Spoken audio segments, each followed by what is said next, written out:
Wagner the Werewolf, Chapter 23, The Love of Woman, Giulia and Her Lover. Silence and calmness and moonlight were without the walls of the Arestino villa, for the goddess of night shone sweetly but coldly on the city of Florence, and asserted her empire even over the clouds that ere now had seemed laden with storm. Nor beamed she there alone, that fair Diana, for a countless host of handmaidens, the silver-faced stars, had spread themselves over the deep purple sky, and there they all shone in subdued and modest glory, those myriads of beacons floating on the eternal waves of the far-off and silent sea. Shine on, sweet regent of the night, and ye too, silver-faced stars, whose countenances are reflected and multiplied endlessly as they are rocked to and fro on the deep blue bosom of the Arno, while on the banks of that widely famed stream nature herself, as if wearied of her toils, appears to be sleeping. Would that the soul of man could thus lie down in its night of sorrow or of racking passion on the margin of the waters of hope, confident that the slumber of contentment and peace will seal his eyelids heavy with long vigils in a world where conflicting interests need constant watchings, and that the stillness of the unfathomable depths of those waters will impart its influence unto him. For, oh, if calmness, silence, and moonlight prevail without the walls of the Arestino villa, yet within there be hearts agitated by passions and emotions from which the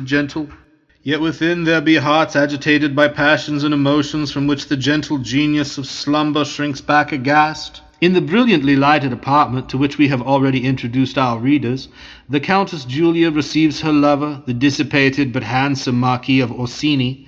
The bandit captain is concealed behind the richly worked tapestry, and at the door, not the little private one of that room, an old man is listening, an old man whose ashy pale countenance, clenching hands, quivering white lips, and wildly rolling eyes indicate how terrible are the feelings which agitate within his breast.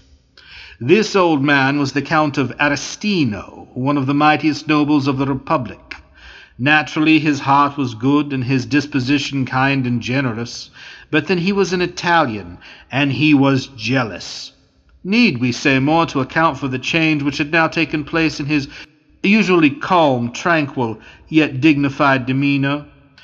Or shall we inform our readers that at the banquet to which he had been invited at a friend's villa that evening, he had overheard two young nobles, in a conversation which the generous wine they had been too freely imbibing rendered indiscreetly loud, couple the names of Giulia Arestino, his own much-loved wife, and Manuel de Orsini, in a manner which suddenly excited a blasting suspicion in his mind.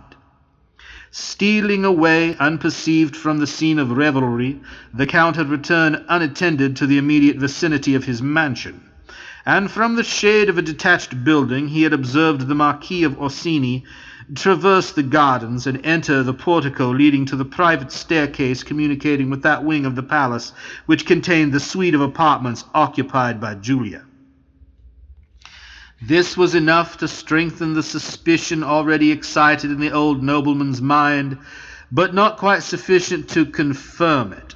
The Countess had several beautiful girls attached to her person, and the Marquis might have stooped to an intrigue with one of them. The Lord of Arestino was therefore resolved to act with the caution of a prudent man, but he was also prepared to avenge, in case of the worst, with the spirit of an Italian. He hurried round to the principal interest of his palace, and gave some brief but energetic instructions to a faithful valet, who instantly departed to execute them. The Count then ascended the marble staircase, traversed the corridors leading toward his lady's apartments, and placed himself against the door of that one wherein Giulia had already received her lover. Thus, while silence and calmness and moonlight reigned without, yet within the walls of the Arestino mansion a storm has gathered to explode fearfully. And all through the unlawful but not less ardent love of Giulia for the spendthrift Marquis of Orsini, sober-minded men, philosophic reasoners, persons of business habits, stern moralists, all these may ridicule the poet or the novelist who makes love his everlasting theme. They may hug themselves in the apathy of their own cold hearts, with the belief that all the attributes of the passion have been immensely exaggerated. But they are in error, deeply, profoundly, indisputably in error. For love, in its various phases, amongst which are jealousy, suspicion, infidelity, rivalry, and revenge, has agitated the world from time immemorial, has overthrown empires, has engendered exterminating wars, and has extended its despotic sway alike over the gorgeous city of a consummate civilization. And the miserable wigwam of a heathen barbarism? Who then can wonder if the theme of love be universal, that it should have evoked the rude and iron evidence of the Scandinavian skald, as well as the soft and witching poesy of the bards of more genial climes? Or that its praises or its sorrows should be sung on the banks of the Arno, the Seine, or the Thames, as well as amidst the pathless forests of America, or the burning sands of Africa, or in the far-off islands of the southern seas? But alas, it is thou, O woman, who art called on to make the most cruel sacrifices at the altar of this imperious deity. Love, if thou lovest honourably, 'tis well, but if thou lovest unlawfully, how wretched is thy fate! The lover, for whose sake thou hast forgotten thy duties as a wife, has sacrificed nothing to thee, whilst thou hast sacrificed everything to him. Let the amour be discovered, and who suffers? Thou. He loses not caste, station, name, nor honour. Thou art suddenly robbed of all those. The gilded saloons of fashion throw open their doors to the seducer, but bars of adamant defend that entrance against the seduced. For his sake thou riskest contumely, shame, reviling, scorn, and the lingering death of a breaking heart. For thee he would not risk 1/1,000,000th part of all that. Shouldst thou be starving, say to him, quote, "Go forth and steal to give me bread. Dare the dishonour of the deed, and make the sacrifice of thy good name for me. Or go and forge, or swindle, or lie foully, so that thou bringest me bread. For have not I dared dishonour, made the sacrifice of my good name, and done as much? Aye, far more than all that for thee. Shouldst thou, poor seduced, weak one, address thy seducer thus, he will look upon thee as a fiend, like tempter. He will rush from thy sight. He will never see thee more. His love will be suddenly converted into hatred. Yes, man demands that woman should dishonour herself for his sake, but he will not allow a speck to appear upon what he calls his good name. No, not to save that poor, confiding, lost creature from the lowest depths and dregs of penury into which her frailty may have plunged her. Such is the selfishness of man. Where is his chivalry? But let us return to the Arestino Palace.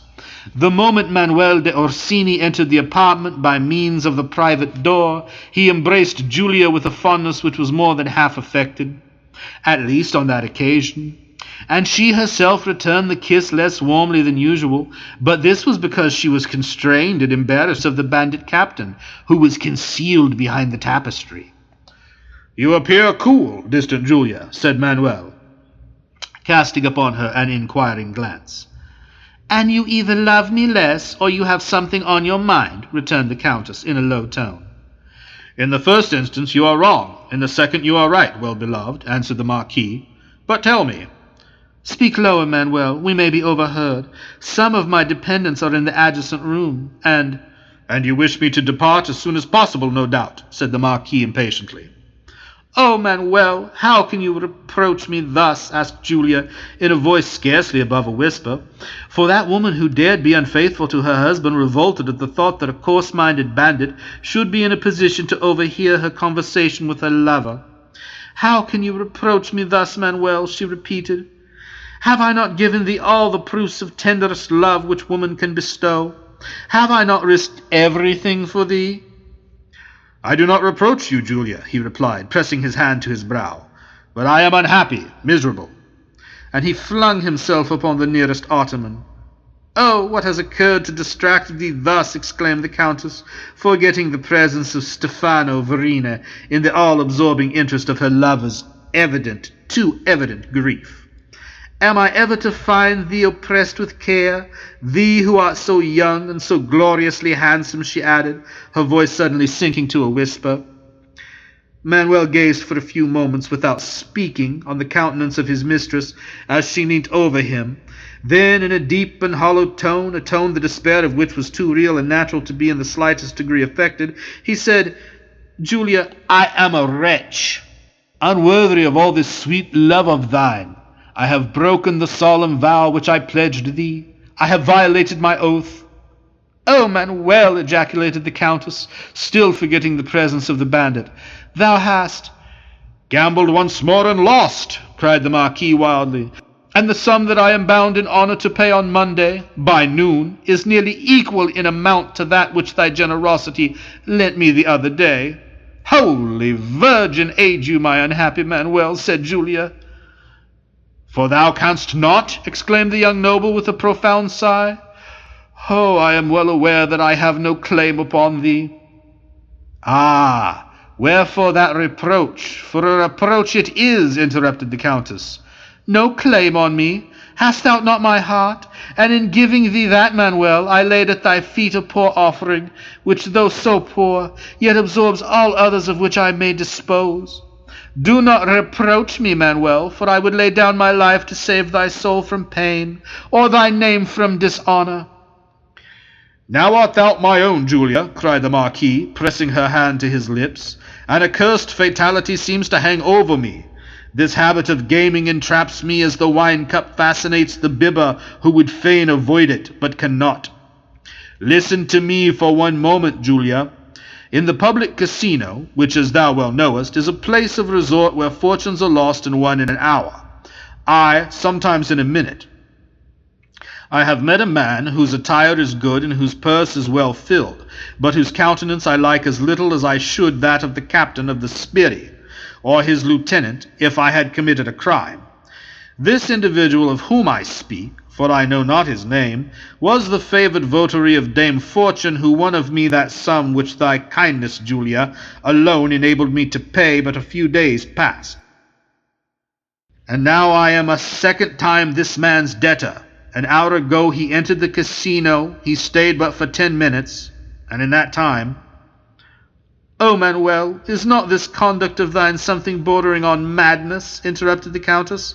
"And if thou art thus wedded to the fatal habit, how canst thou find room in thy heart for a single gleam of affection for me?"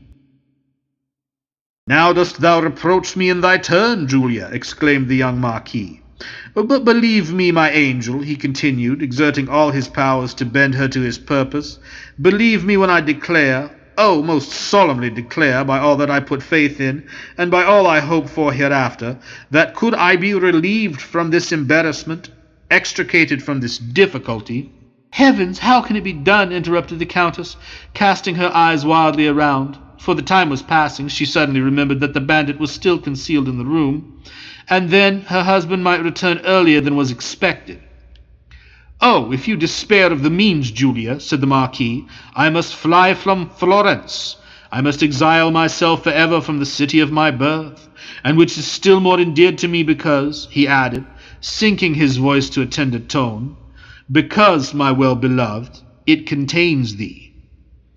"No, Manuel, you must not quit Florence and leave a dishonoured name behind thee," exclaimed this loving woman, who was thus sublimely careful of the reputation of him for whom she had so long compromised her own.